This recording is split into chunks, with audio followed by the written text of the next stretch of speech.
A paz do Senhor. Vamos dar início ao nosso estudo bíblico do dia de hoje. Hoje é o dia 111. Vamos ler Josué 22. Vamos ler Josué 22, versículo 21 em diante. Então, os membros das tribos de Ruben e Gade e a meia tribo de Manassés responderam aos chefes dos clãs de Israel: O Senhor poderoso é Deus. O Senhor, o poderoso, é Deus. Ele sabe a verdade e que Israel a saiba também. Não construímos o altar por rebeldia, nem por infidelidade ao Senhor. Se o fizemos, não poupem nossa vida hoje. Se construirmos o altar para nos afastarmos do Senhor ou para apresentarmos holocausto, ofertas de cereal ou ofertas de paz, por que o próprio Senhor nos castigue. A verdade é que construímos este altar por medo de que no futuro seus descendentes digam aos nossos: que direito vocês têm de adorar o Senhor, o Deus de Israel? O Senhor pôs o rio Jordão como barreira entre nosso povo e o povo de Ruben e Gade. Vocês não têm parte com o Senhor. Então, seus descendentes poderão impedir os nossos de adorarem o Senhor. Por isso, resolvemos construir o altar, não para oferecer holocausto ou sacrifício, mas como testemunho. Ele lembrará os nossos e os seus descendentes de que nós também temos o direito de servir ao Senhor em seu santuário, com holocaustos, sacrifícios e ofertas de paz. Então seus descendentes não poderão dizer aos nossos: vocês não têm parte com o Senhor. Se disserem isso, nossos descendentes responderão: vejam esta réplica do altar do Senhor que nossos antepassados fizeram. Não é para holocausto nem sacrifício, é uma lembrança do relacionamento que vocês e nós temos com o Senhor. Longe de nós nos rebelarmos contra o Senhor ou nos afastarmos dele, construindo nosso próprio altar para holocaustos, ofertas de cereal ou sacrifícios. Somente o altar do Senhor, nosso Deus, que está diante do seu tabernáculo, pode ser usado para esse fim. Quando o sacerdote Finéias e os líderes da comunidade, os chefes dos clãs de Israel, ouviram o que os membros da tribo de Ruben e Gade e a meia tribo de Manassés disseram, ficaram satisfeitos. Finéias, filho do sacerdote Eleazar, lhes respondeu: hoje sabemos que o Senhor está no meio de nós, pois vocês não foram infiéis ao Senhor, como havíamos imaginado. Ao contrário, livraram Israel de ser destruído pela mão do Senhor. Então Finéias, filho do sacerdote Eleazar, e os outros líderes deixaram as tribos de Ruben e Gade em Gileade e voltaram à terra de Canaã para relatar aos israelitas o que havia acontecido. Todos os israelitas ficaram satisfeitos, louvaram a Deus e não falaram mais em guerrear contra Ruben e Gade. Os membros das tribos de Ruben e Gade chamaram o altar de testemunho, pois disseram: é um testemunho entre nós e eles de que o Senhor é também o nosso Deus. Muito tempo se passou depois de o Senhor ter concedido a Israel descanso de todos os seus inimigos. Josué, agora bastante idoso, convocou todo Israel com os seus líderes, chefes, juízes e oficiais e disse: já estou bem idoso. Vocês viveram tudo que o Senhor, seu Deus, fez. Vocês viram tudo que o Senhor, seu Deus, fez por vocês. O Senhor, seu Deus, lutou em seu favor contra seus inimigos. Eu reparti entre vocês como herança toda a terra das nações que ainda não foram conquistadas.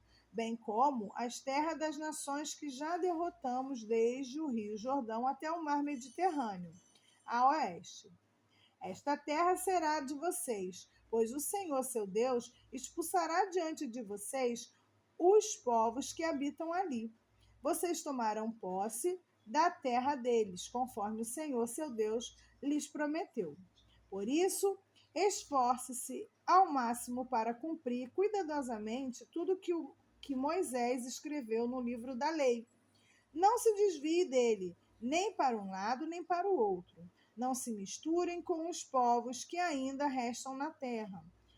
Nem sequer mencione o nome dos deuses dele e muito menos jurem por eles. Não sirvam nem adore esses deuses, mas apegue-se firmemente ao Senhor seu Deus, como fizeram até hoje. Pois o Senhor expulsou de diante de vocês grandes e poderosas nações, e até hoje ninguém conseguiu lhes resistir. Cada um de vocês fará fugir 1.000 homens do inimigo, porque o Senhor, seu Deus, luta por vocês, conforme prometeu. Portanto, dediquem-se com empenho a amar o Senhor, seu Deus. Mas, se vocês se desviarem dele e se apegarem aos costumes dos sobreviventes das nações que ainda restam no meio de vocês e se casarem com eles e eles com vocês, saibam com certeza que o Senhor, seu Deus, não expulsará essas nações de diante de vocês. Ao contrário, elas serão isca e armadilha para vocês, chicote em suas costas e espinho em seus olhos. E vocês desaparecerão para sempre desta boa terra que o Senhor, seu Deus, lhes deu. Em breve morrerei e irei pelo caminho de toda a terra. Vocês sabem de todo o coração que todas as boas promessas do Senhor, seu Deus, se cumpriram. Nenhuma delas falhou. Mas assim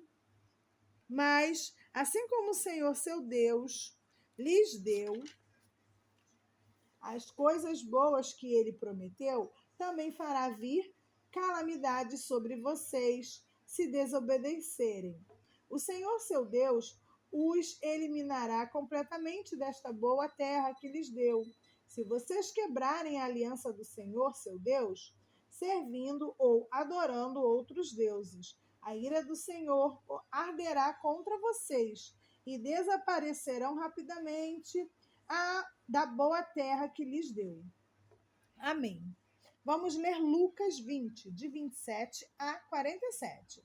Então vieram a Jesus alguns saduceus, líderes religiosos que afirmam não haver ressurreição dos mortos, e perguntaram: Mestre, Moisés nos deu uma lei segundo a qual, se um homem morrer e deixar a esposa sem filhos, o irmão dele deve se casar com a viúva e ter um filho que dará continuidade ao nome do irmão.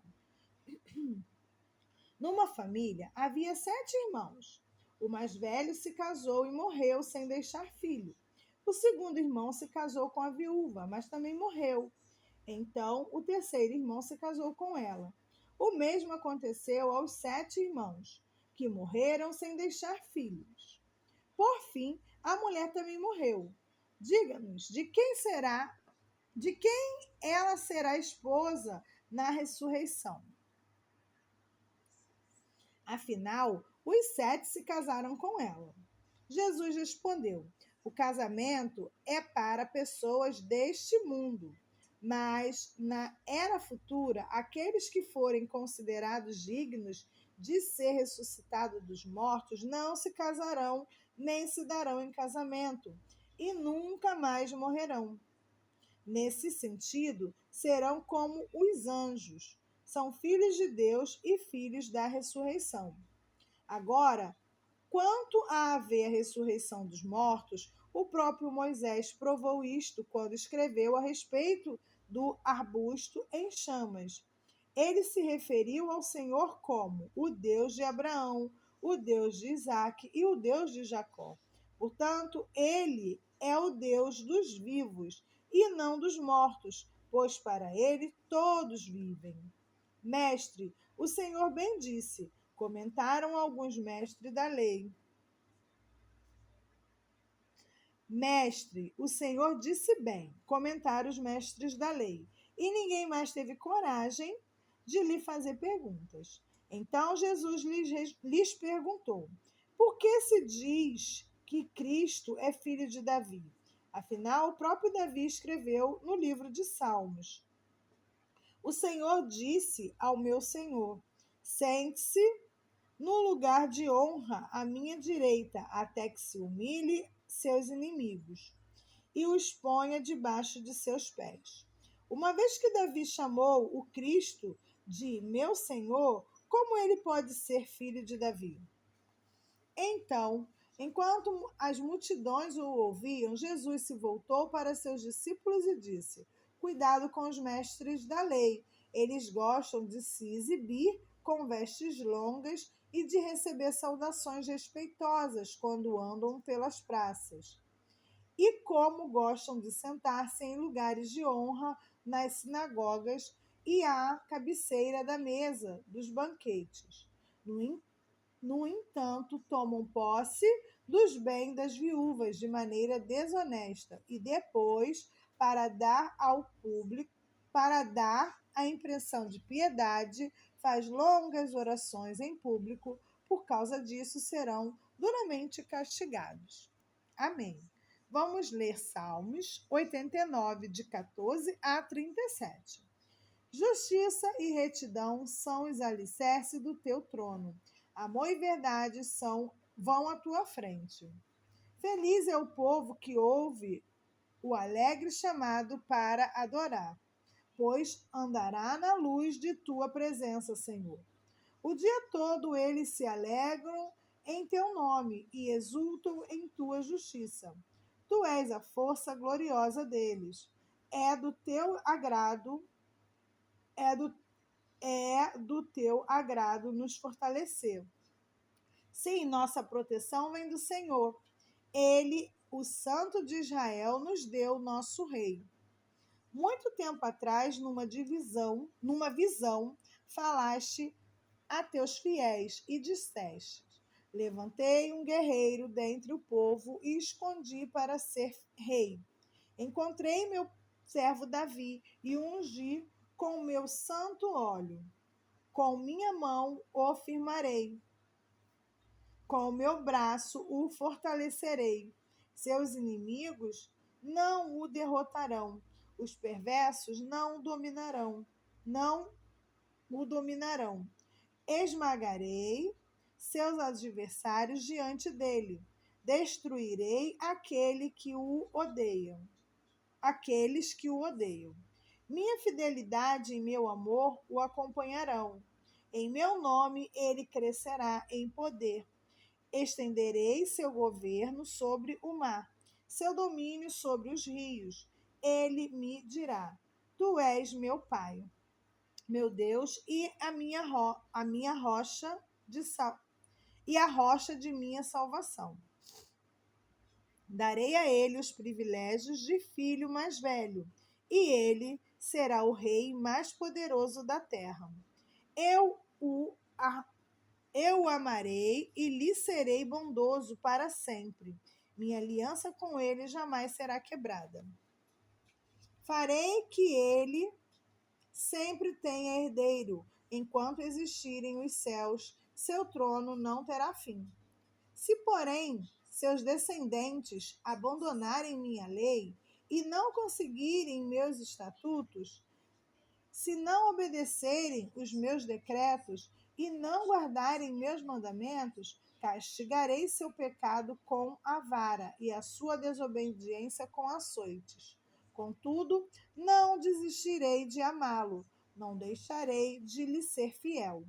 Não quebrarei minha aliança, não voltarei atrás em minhas palavras.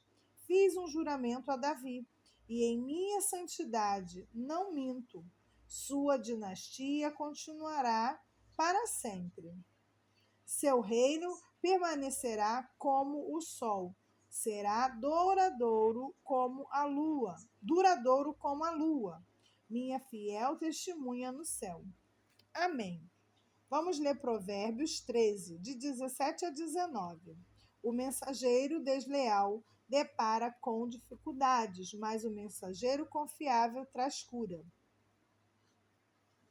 Quem despreza a disciplina acabará em pobreza e vergonha. Quem aceita a repreensão será honrado. É agradável ver sonhos se realizarem, mas os tolos se recusam a se afastar do mal. Amém. Chegamos ao final de mais um dia de estudo bíblico. Oremos. Senhor, muito obrigada, Deus, por mais esse momento que passamos lendo sobre suas escrituras. Muito obrigada por nos capacitar a cada dia, nos dar conhecimento, nos dar discernimento. Esteja conosco, Senhor, até o fim. Não nos deixe desistir, não nos deixe desanimar. Muito obrigada por tudo, em nome de Jesus. Amém.